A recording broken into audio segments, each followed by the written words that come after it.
قرآن پاک میں اللہ فرماتے ہیں کہ 5 چیزیں ایسی ہیں جس کے بارے میں کوئی نہیں جانتا، جو اس کے بارے میں جو بات کر رہا ہے سب غلط کر رہے ہیں۔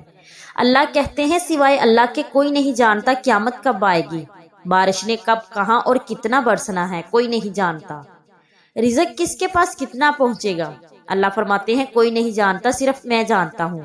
ماں کے رحم میں یہ تو معلوم کر لیتے ہیں کہ بیٹا ہے کہ بیٹی ہے، لیکن اللہ فرماتے ہیں یہ نہیں معلوم کر سکتے کہ کتنا جیے گا، کہاں رہے گا، کیا کھائے گا، کیا پیے گا، نیک ہوگا، بد ہوگا، فرما بردار ہوگا یا نافرمان ہوگا۔